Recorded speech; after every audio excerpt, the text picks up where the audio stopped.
Davos పర్యటనలో ఉన్న CM Revanth team భారీ పెట్టుబడులకు ఒప్పందాలు చేసుకుంటోంది. టాటా గ్రూప్ చైర్మన్ తో భేటీ అయింది రైజింగ్ బృందం. మూసీ పునరుజ్జీవనంలో భాగస్వామ్యం అయ్యేందుకు టాటా గ్రూప్ ముందుకొచ్చింది. ఇటు కాలిఫోర్నియాకు చెందిన బ్లెడ్జ్ సంస్థతో అవగాహన ఒప్పందం కుదుర్చుకుంది తెలంగాణ ప్రభుత్వం.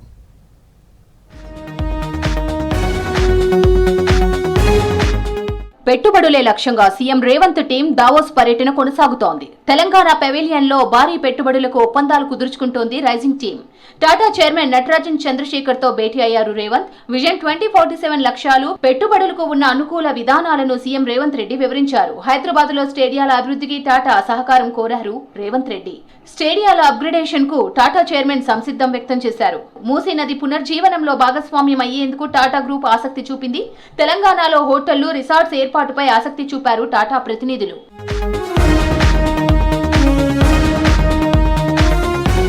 డక్టైల్ ఐరన్ పైపుల తయారీలో ప్రపంచవ్యాప్తంగా గుర్తింపు పొందిన రష్మి గ్రూప్ తెలంగాణలో స్టీల్ ఉత్పత్తి యూనిట్ ఏర్పాటుకు ముందుకొచ్చింది. 12,500 కోట్ల పెట్టుబడికి అవగాహన ఒప్పందం కుదుర్చుకుంది. ఈ ప్రాజెక్టు ద్వారా రాష్ట్రంలో 12,000 ప్రత్యక్ష, పరోక్ష ఉద్యోగాలు వచ్చే అవకాశం ఉంది.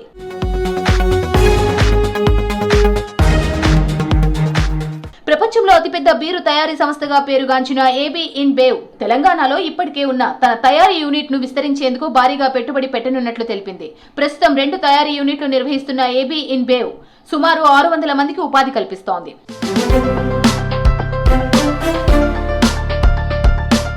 విమానయాన రంగంలో పేరొందిన అమెరికాకు చెందిన సర్గడ్ సంస్థ రాష్ట్రంలో మెయింటెనెన్స్ అండ్ రిపేర్ యూనిట్ నెలకొల్పడానికి ముందుకొచ్చింది. రాబోయే 3 నుంచి 5 ఏళ్లలో దశల వారీగా 1000 కోట్ల వరకు పెట్టుబడులు పెట్టేందుకు తెలంగాణ ప్రభుత్వంతో ఎంఓయూ కుదుర్చుకుంది. వరంగల్, ఆదిలాబాద్ లో 2 కొత్త విమానాశ్రయాలు ఏర్పాటు చేస్తున్నామని, ఈ ప్రాంతాల్లో ఏదైనా ఒక చోట ఎంఆర్ఓ కేంద్రం ఏర్పాటు చేసే అవకాశాలను పరిశీలించాలన్నారు సీఎం రేవంత్.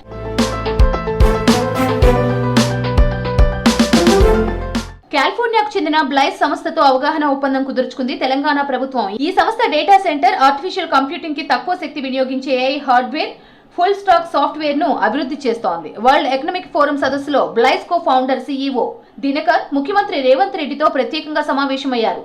చర్చల తర్వాత ఒప్పందం కుదుర్చుకున్నారు.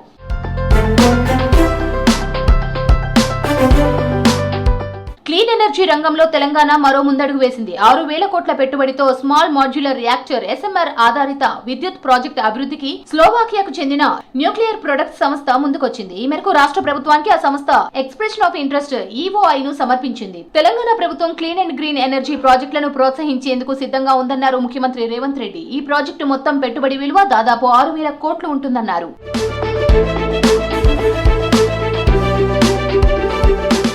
దావోస్ ఆర్థిక సదస్సులో తెలంగాణ లైఫ్ సైన్సెస్ పాలసీని ఆవిష్కరించారు సీఎం రేవంత్ రెడ్డి. ఈ నెల 23 వరకు ఈ ప్రపంచ ఆర్థిక సదస్సు కొనసాగనుంది. రాష్ట్రంలో పెట్టుబడులకు ప్రముఖ కంపెనీలు ఆసక్తి చూపిస్తున్నాయి.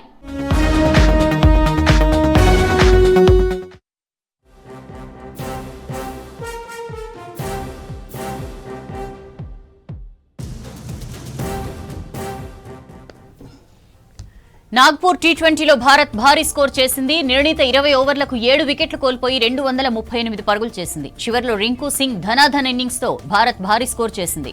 రింకు సింగ్ 20 బంతుల్లోనే 4 ఫోర్లు 3 సిక్సర్లతో దుమ్ములేపాడు. తొలుత టాస్ గెలిచి ఫీల్డింగ్ ఎంచుకున్న న్యూజిలాండ్ భారత బ్యాట్స్మెన్ ను నిలువరించలేకపోయింది. ఓపెనర్లు సంజు శాంసన్, అభిషేక్ శర్మ మంచి భాగస్వామ్యం నెలకొల్పే ప్రయత్నం చేశారు.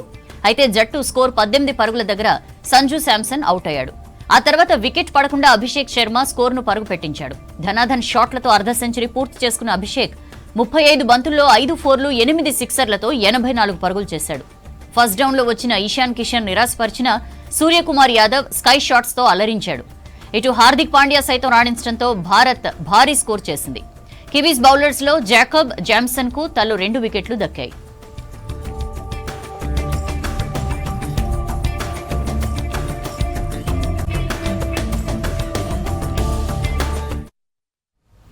బీఆర్ఎస్ సర్కార్ చిన్నాభిన్నం చేసిన రాష్ట్రాన్ని గాడిలో పెడుతున్నామన్నారు మంత్రులు. పెండింగ్ ప్రాజెక్టులు పూర్తి చేస్తామని, బనకచెర్లపై న్యాయ పోరాటం కొనసాగిస్తామని చెప్పారు.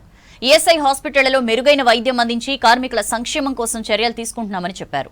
ప్రభుత్వ మెడికల్ కాలేజీల్లో డిజిటల్ ఎడ్యుకేషన్ అమలు చేస్తామన్నారు మినిస్టర్స్.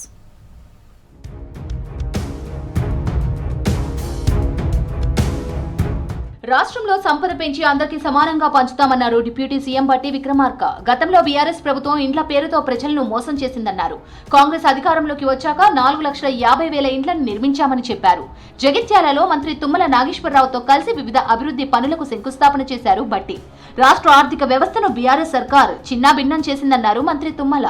రాష్ట్రంలో ఉన్నటువంటి మహిళలందరికీ ఒక మాట ఇచ్చాం, వచ్చేది ఇందిరమ్మ రాజ్యమే రాగానే ఉచితంగా ఆర్టీసీ బస్సులో ప్రయాణానికి ఏర్పాటు చేస్తాం అని చెప్పినట్టుగానే ఈరోజు రాష్ట్రంలో ప్రతి జిల్లాలో, ప్రతి ఊర్లో, ప్రతి మండలంలో ఉచితంగా ఆర్టీసీ బస్సులో వాళ్ళు ప్రయాణం చేస్తా ఉన్నారు. దాదాపు ఈరోజు రాష్ట్ర ఆర్థిక శాఖ మీ తరఫున ఆర్టీసీ శాఖకి ప్రతి నెల మీ ఛార్జీ డబ్బులు కడతా ఉన్నాం. గత ప్రభుత్వాలు రాష్ట్ర ఆర్థిక వ్యవస్థని విచ్ఛిన్నం చేసి చిన్నాభిన్నం చేసి మా తర్వాత ఎవరొచ్చినా కూడా ఈ రాష్ట్రాన్ని పరిపాలించే శక్తి ఉండకూడదు, ఎట్టి పరిస్థితుల్లో ఈ ఆర్థిక వ్యవస్థని విచ్ఛిన్నం చేసి మనం ఉన్నా లేకపోయినా దాన్ని ఖరాబ్ చేసి వాళ్ళకి ఇవ్వాలి అని చెప్పి బాధ్యత రహితంగా ఆర్థిక వ్యవస్థని చిన్నాభిన్నం చేశారు. ఈఎస్ఐ హాస్పిటల్లో పనిచేస్తున్న డాక్టర్లు, సిబ్బంది, రోగుల సంరక్షణతో పాటు కార్మికుల సంక్షేమానికి ప్రాధాన్యం ఇవ్వాలన్నారు మంత్రి వివేక్ వెంకటస్వామి. విధుల నిర్వహణలో నిర్లక్ష్యం వహిస్తే కఠిన చర్యలు తీసుకుంటామని హెచ్చరించారు. సెక్రటేరియట్లోని తన ఛాంబర్లో అధికారులతో రివ్యూ నిర్వహించిన వివేక్ ఈఎస్ఐ హాస్పిటళ్లలో సిబ్బంది, వైద్య సేవలు, మౌలిక సదుపాయాలు, మందుల సరఫరా వంటి అంశాలపై చర్చించారు.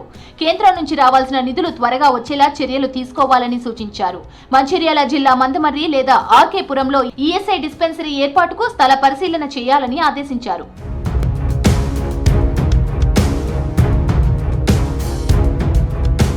బనకచెర్లపై సుప్రీంకోర్టులో సూట్ వేసేందుకు లీగల్ ఒపీనియన్ కు వెళ్తున్నామన్నారు మంత్రి ఉత్తమ్ కుమార్. డ్రాఫ్ట్ రెడీ అయితే ఏజీతో చర్చించి కోర్టుకు వెళ్తామని చెప్పారు. సెక్రటేరియట్లో ఇరిగేషన్ అధికారులతో సమీక్ష నిర్వహించారు మంత్రి ఉత్తమ్. 12 అంశాల ఎజెండాతో భేటీ జరిగింది. ఎస్ఎల్బీసీ టన్నెల్ పనుల పురోగతి, కాళేశ్వరం బ్యారేజీల స్థితిగతులపై చర్చించారు.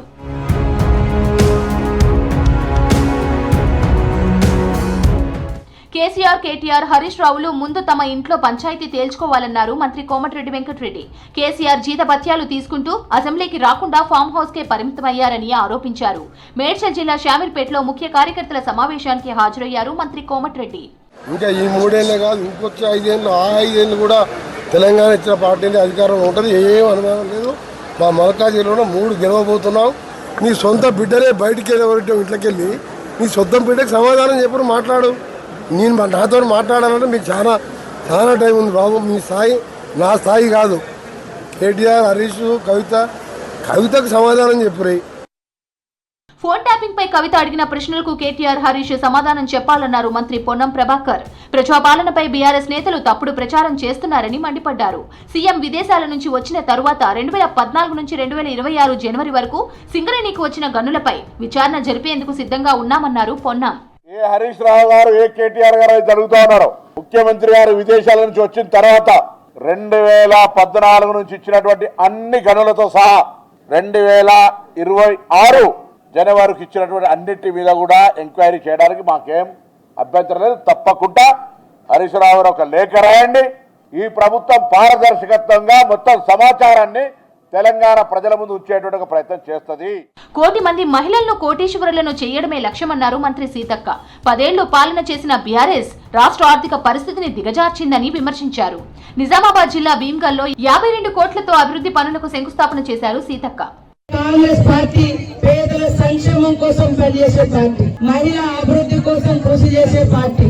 కాబట్టి ఇవాళ మహిళల్ని ఉన్నత స్థానంలోకి తీసుకురావాలని ముఖ్యమంత్రి గారు సంకల్పం పెట్టుకొని 1 కోటి మంది మహిళల్ని కోటీశ్వరులుగా తీర్చిదిద్దాలనేటువంటి కార్యక్రమాన్ని పెట్టుకోవడం జరిగింది. రాష్ట్రంలోని 35 ప్రభుత్వ మెడికల్ కాలేజీల్లో సాంప్రదాయ విద్యా విధానంతో పాటు డిజిటల్ ఎడ్యుకేషన్ అమలు చేయాలని అధికారులను ఆదేశించారు మంత్రి Damodara Rajanarasimha. National medical commission నిబంధనలకు అనుగుణంగా పాఠ్యాంశాలను డిజిటల్ రూపంలోకి మార్చి నేషనల్ డిజిటల్ లైబ్రరీతో అనుసంధానం చేయాలన్నారు.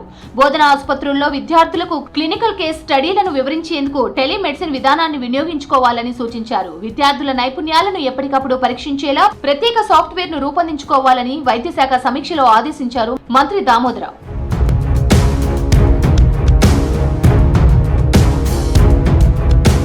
ప్రపంచం గాంధీని ఆదర్శంగా తీసుకుంటే కేంద్రం మాత్రం గాంధీ చరిత్రను కనుమరుగు చేయాలని చూస్తోందని ఆరోపించారు మంత్రి వాకిటి శ్రీహరి. ఉపాధి హామీ పథకం పేరు మార్పుకు వ్యతిరేకంగా వనపర్తి జిల్లా అమరచింతలో కాంగ్రెస్ నేతల నిరసనలో పాల్గొన్నారు మంత్రి. బీఆర్ఎస్ పాలనలో సింగరేణిని విధ్వంసం చేశారని ఆరోపించారు బీజేపీ నేతలు. సింగరేణిపై సీబీఐ దర్యాప్తు కోసం కాంగ్రెస్ ప్రభుత్వం ముందుకొస్తే కేంద్రం పరిశీలిస్తుందన్నారు. గ్రామ పంచాయతీల్లో అభివృద్ధి కుంటుపడిందని చెప్పారు. రాష్ట్రంలో మున్సిపల్ ఎన్నికలకు సిద్ధమవుతున్న బీజేపీ ఆ పార్టీ ఎంపీలు ఎమ్మెల్యేలకు కీలక బాధ్యతలు అప్పగించింది.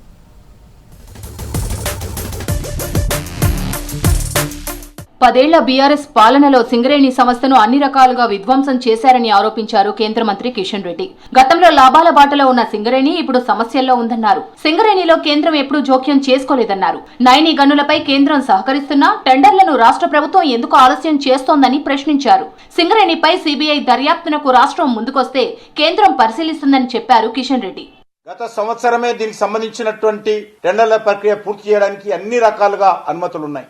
కానీ చివరికి కోల్ బ్లాక్ సంబంధించినటువంటి టెండర్లు వచ్చిన తర్వాత మళ్ళీ ఈ రోజు అది రద్దు కావడము, ఇది సింగరేణి కార్మికుల పట్ల సింగరేణి పట్ల అన్యాయం చేస్తా ఉన్నారనే విషయాన్ని సందర్భంగా మనం చేస్తా ఉన్నాం. బీఆర్ఎస్ పార్టీ అధికారంలో ఉన్నప్పుడు కూడా అనేక రకాల అక్రమాలు జరిగాయి. కొన్ని వ్యక్తులకు కొన్ని సంస్థలకు ఆ రోజు వాళ్ళు లాభం చేకూర్చేటువంటి ప్రయత్నాలు చేసిన విషయము మరి మన ముందున్న విషయం వాస్తవం కాదా? గ్రామ పంచాయతీలకు కేంద్రం 12,000 కోట్లు మంజూరు చేసిందన్నారు మెదక్ ఎంపీ రఘునందన్. 2 ఏళ్లుగా రాష్ట్ర ప్రభుత్వం నిధులు కేటాయించకపోవడంతో గ్రామాల్లో అభివృద్ధి పనులు ఆగిపోయాయని చెప్పారు.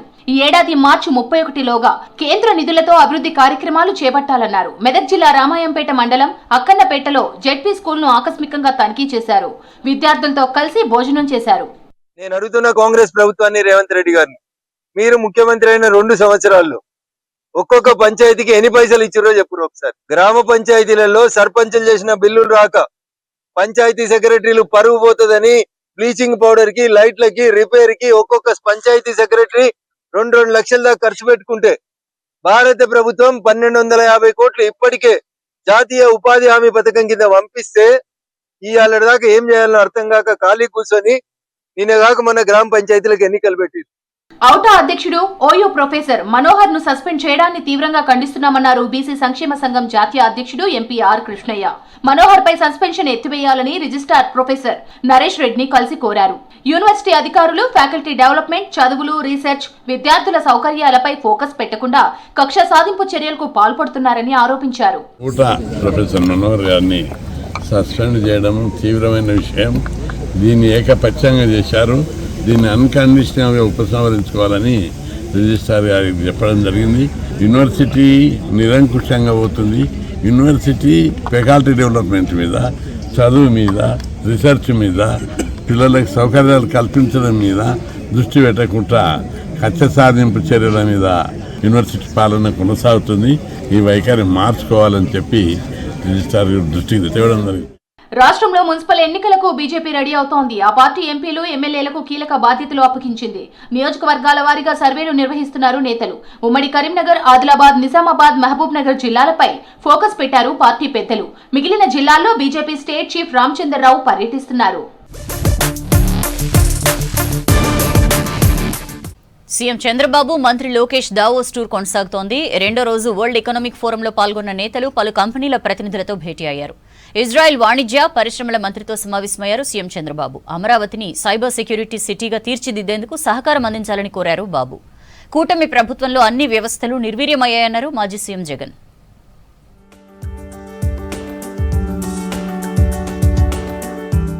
సైబర్ సెక్యూరిటీ నగరంగా రాజధాని అమరావతిని తీర్చిదిద్దేందుకు సాంకేతిక సహకారం అందించాలని ఇజ్రాయెల్ ప్రతినిధులను కోరారు సీఎం చంద్రబాబు.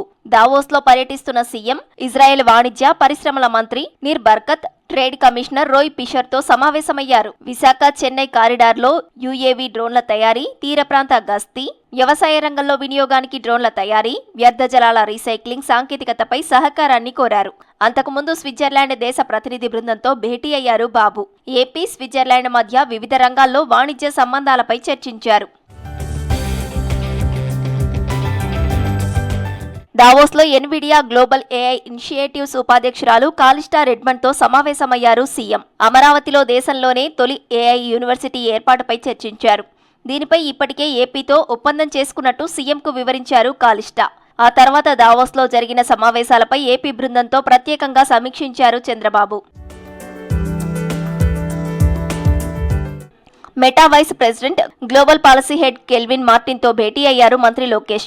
ప్రపంచ మౌలిక సదుపాయాల అవసరాలు, ఏపీ డిజిటల్ ఎన్విరాన్మెంట్కు అనుగుణంగా విశాఖలో స్కేలబుల్ డేటా సెంటర్ అభివృద్ధికి చొరవ చూపాలని కోరారు. అలాగే ప్రముఖ స్టాక్ బ్రోకింగ్ సంస్థ జెరోదా ఫౌండర్ నిఖిల్ కామత్తో సమావేశమయ్యారు. విశాఖ టెక్నాలజీలో డెవలప్మెంట్ సెంటర్ నెలకొల్పాలని కోరారు. జపాన్కు చెందిన ప్రముఖ రెన్యూవబుల్ ఎనర్జీ సంస్థ జెరా గ్లోబల్ సీఈఓ అండ్ చైర్మన్ యుకియో కానీతో భేటీ అయ్యారు లోకేష్. జపాన్, ఇతర ఆసియా మార్కెట్లకు లో కార్బన్ అమోనియాను సరఫరా చేయడానికి ఏపీలోని గ్రీన్ అమోనియా ఉత్పత్తి కేంద్రాల్లో పెట్టుబడులు పెట్టాలని కోరారు.